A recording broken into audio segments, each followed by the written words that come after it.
বাচ্চা নেয়ার উপযুক্ত বয়স কত? বিয়ের কতদিনের মধ্যে বাচ্চা নিলে ভালো? সাধারণত এই প্রশ্নগুলোর সোজাসাপটা একটা উত্তর দেয়া হয় যে ৩০ বছর বয়সের আগে বাচ্চা নিয়ে নেবেন। তবে এই উত্তরটা সবার জন্য সঠিক নয়। কারণ আপনি হয়তো ১টা, ২টা বা ৩টা বাচ্চা চান। কয়টা বাচ্চা চান তার উপরে ভিত্তি করে বয়সটা ভিন্ন হবে। একটা সন্তান চাইলে যখন বাচ্চা নেয়ার চেষ্টা করার প্রয়োজন, ৩টা বাচ্চা নিতে চাইলে তার থেকে অনেক বছর আগেই চেষ্টা করা প্রয়োজন। আরও জানা প্রয়োজন আপনার সন্তান ধারণের সমস্যা হওয়ার সম্ভাবনা আছে কিনা। কিছু লক্ষণ থাকলে আগে থেকেই ব্যবস্থা নেওয়া ভালো। এর সাথে আবার আছে আপনার জীবনের অন্যান্য হিসেব। কেউ কেউ চান পড়াশোনা শেষ করে বাচ্চা নিব, অনেকে ক্যারিয়ারটা একটু গড়ে নিতে চান। তাই অনেকের প্রশ্ন থাকে প্রথম বাচ্চা নেওয়ার আগে কতদিন পর্যন্ত অপেক্ষা করা যায়। আমি এই ভিডিওতে সব কিছু বিস্তারিত বলে বলে বুঝিয়ে দেওয়ার চেষ্টা করব, এতে করে আপনার সিদ্ধান্ত নেওয়াটা সহজ হবে। প্রথমে বোঝাবো আমাদের বাচ্চা নেওয়ার ক্ষমতা কোন বয়সে কতটুকু কমতে থাকে। তারপরে বলবো সন্তান নেওয়ার জন্য কত বছর বয়সে চেষ্টা শুরু করবেন, সেটা ১, ২ বা ৩ সন্তান চাইলে কতটুকু ভিন্ন হবে। আর শেষে বলবো কোন কোন লক্ষণ থাকলে সন্তান ধারণের সমস্যা হতে পারে এবং এই ক্ষেত্রে কি করবেন।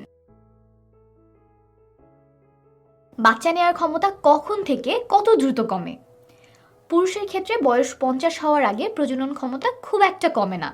তবে নারীদের ক্ষেত্রে সন্তান ধারণের ক্ষমতা বয়সের সাথে সাথে অনেকটা কমে যায়। কতটা কমে সেটা একটা ছবির মাধ্যমে দেখিয়ে দিচ্ছি। এখানে দেখতে পাচ্ছেন যে ৩০ বছর বয়স পর্যন্ত সন্তান ধারণের ক্ষমতা খুবই ভালো থাকে। আর ৩০ বছর বয়সের পরে তা দ্রুত কমা শুরু করে, ৩৫-এর পরে অনেক কমে যায়। নারীদের ক্ষেত্রে প্রজনন ক্ষমতা কমে যাওয়ার কারণ হলো একজন নারী জন্মের সময় যে ডিম্বাণুগুলো নিয়ে জন্মে সেটাই তার সন্তান ধারণের পুঁজি এবং বয়সের সাথে সাথে তা কমতে থাকে। জন্মের পরে নারীর শরীরে আর নতুন করে ডিম্বাণু তৈরি হয় না। জন্মগ্রহণের সময় প্রায় ১০ লাখ থেকে ২০ লাখ ডিম্বাণু থাকে, সেটা বয়স ৩৭ হতে হতে কমে দাঁড়ায় ২৫,০০০-এ। অন্যদিকে পুরুষ শরীরে শুক্রাণু নিয়ে জন্মায় না, বয়স সন্ধিকালে শুক্রাণু তৈরি হওয়া শুরু হয়। একজন প্রাপ্তবয়স্ক পুরুষের শরীরে প্রতিদিন প্রায় ৩০ কোটি শুক্রাণু তৈরি হয়।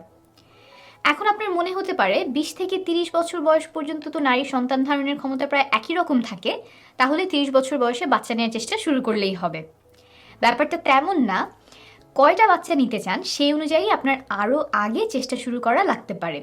সেই বয়সটা কত সে আলোচনায় এখন চলে যাই। প্রথমে বলি যে দম্পতি একটি সন্তান চান তাদের ব্যাপারে। আপনি যদি ৩২ বছর বয়সে সন্তান নেওয়ার চেষ্টা শুরু করেন তাহলে আপনার সফলতার সম্ভাবনা ৯০%। এই বয়সের পর থেকে সেই সম্ভাবনা কমতে থাকবে। ৩৭ বছর বয়স হয়ে গেলে সম্ভাবনা নেমে আসে ৭৫%, আর বয়স ৪১ হয়ে গেলে সম্ভাবনা থাকে ৫০%। আপনি যদি ২ সন্তান চান তাহলে ২৭ বছর বয়সে চেষ্টা শুরু করলে সফলতার সম্ভাবনা থাকে ৯০%, বয়স ৩৪ হয়ে গেলে সেই সম্ভাবনা কমে দাঁড়ায় ৭৫%। আর বয়স যদি ৩৮ হয়ে যায় তবে সম্ভাবনা নেমে আসে ৫০%। ৩ সন্তানের হিসেবে যাওয়ার আগে কিছু বিষয় পরিষ্কার করে নেই। সন্তান গ্রহণের ক্ষেত্রে আপনি ৯০% সফলতার সম্ভাবনা চান নাকি ৭৫ বা ৫০% সম্ভাবনা চান, এটা আপনার সিদ্ধান্ত।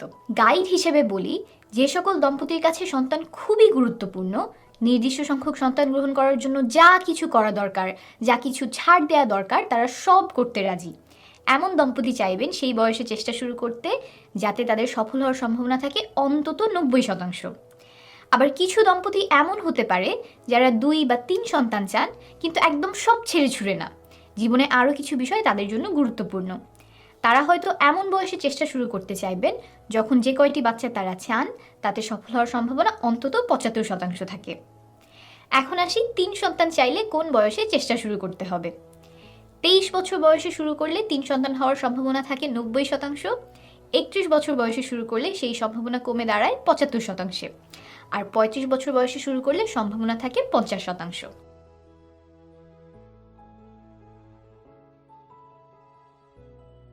আরেকটা গুরুত্বপূর্ণ কথা, এই যে বয়সগুলো বললাম এটা আপনাকে ধারণা দেওয়ার জন্য, আর আমি বলেছি বিজ্ঞানের কথা, বায়োলজির কথা। ছকের হিসাব দিয়ে তো আর জীবন চলে না। বাচ্চা নেওয়ার সিদ্ধান্ত আপনি অনেক কিছু বিবেচনা করে নেবেন এবং সিদ্ধান্তটা একান্তই আপনার এবং আপনার পার্টনারের। আমার এই ভিডিওর উদ্দেশ্য হলো আপনি যখন সিদ্ধান্ত নিচ্ছেন তখন যাতে আপনার হাতে এই তথ্যগুলো থাকে, আর আপনি যখনই বাচ্চা নেওয়ার সিদ্ধান্ত নিন সফল হওয়ার সম্ভাবনা কতটুকু সেটা নিয়ে আপনার যেন একটা বাস্তবসম্মত ধারণা তৈরি হয়। আর যেই বয়সেই থাকেন না কেন কিছু নিয়ম মেনে চললে সন্তান ধারণের সম্ভাবনা বাড়ে। সঠিক সময়ে সহবাস করা, ওজন ঠিক রাখা, রোগগুলো নিয়ন্ত্রণে রাখা, ধূমপান না করা, এই কাজগুলো আপনাকে অনেক সহায়তা করবে। সহবাসের সঠিক সময় নিয়ে খুব শীঘ্রই একটা ভিডিও আমি পোস্ট করব। সন্তান নেওয়ার আগের প্রস্তুতি নিয়ে একটা ভিডিও করা আছে, সেখানে 10টি খুব গুরুত্বপূর্ণ বিষয় নিয়ে আলোচনা করেছি। ভিডিওটির লিংক উপরে আর নিচে দিয়ে দিব। এখন আসি কি কি লক্ষণ দেখা দিলে গর্ভধারণের সমস্যা দেখা দিতে পারে।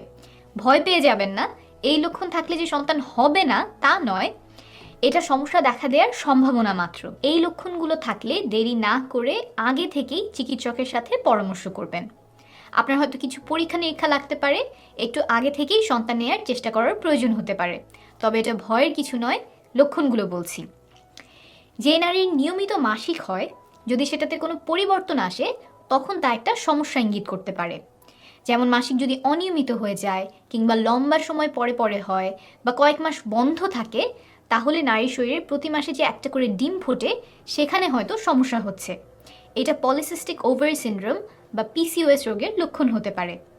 এই রোগে নারীদের মুখে, বুকে, পিঠে অতিরিক্ত লোম দেখা দিতে পারে, ত্বক তেলতেলে হয়ে যেতে পারে, পিম্পল দেখা দিতে পারে। সবার সব লক্ষণ দেখা দেয় না, তবে এই রোগটা সন্তান ধারণের সমস্যা হওয়ার সবচেয়ে কমন কারণগুলোর একটি। মাসিকের সময় যদি অনেক রক্ত যায় বা তলপেট খুব ব্যথা করে, সেটা জরায়ুতে ফাইব্রয়েড বা এক ধরনের টিউমারের লক্ষণ হতে পারে। এই টিউমার জরায়ুর গায়ে ডিমকে অনেক সময় বসতে দেয় না। ফাইব্রয়েডের ফলে ডিম্বনালীর মুখ আটকে যেতে পারে, তাই ডিমটা জরায়ুতে পৌঁছায় না। এই সব কারণে সন্তান ধারণের সমস্যা হতে পারে।